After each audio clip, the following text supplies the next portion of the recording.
Вы смотрите обзор экономических событий, в студии Иван Лазаренко. Здравствуйте. Вице-премьер Татьяна Голикова обратилась к президенту Владимиру Путину с предложением расширить применение материнского капитала.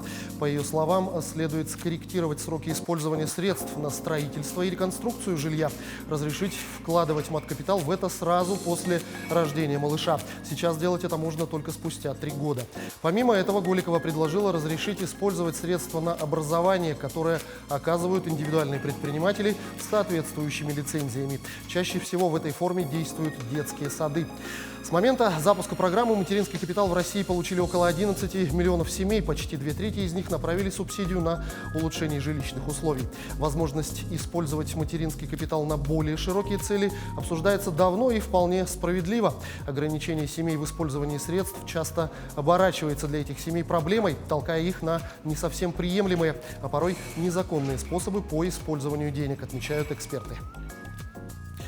В Госдуму внесен законопроект, предусматривающий возложение новых обязанностей на финансовые компании. В частности, они должны будут принудительно передавать данные о россиянах из числа своих клиентов властям, в первую очередь Федеральной налоговой службе.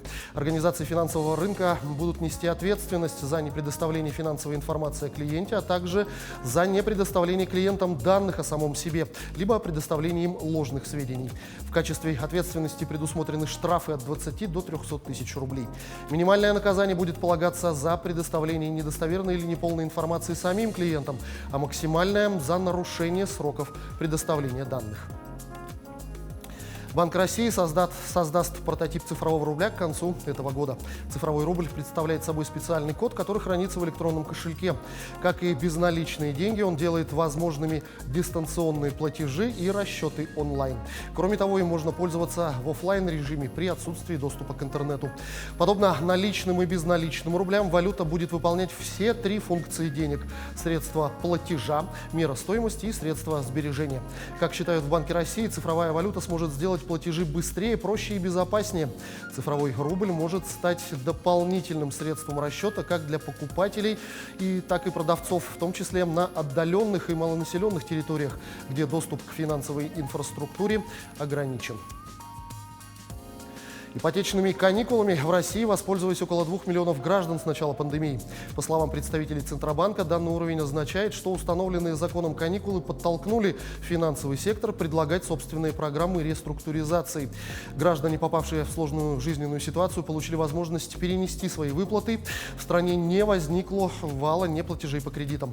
Напомню, заемщики могли обратиться к кредитору не позднее 30 сентября прошлого года с требованием установить кредитные каникулы сроком до 6 месяцев, если их доходы за предшествующий месяц снизились на 30% по сравнению со среднемесячными доходами предыдущего года. В первом квартале этого года Банк России выявил 85 финансовых пирамид против 37 в январе-марте прошлого года. Количество выявленных нелегальных форекс-дилеров за год выросло также в 2 раза, с 53 до 124 организаций. Кроме того, регулятор выявил за эти 3 месяца 361 компанию нелегала.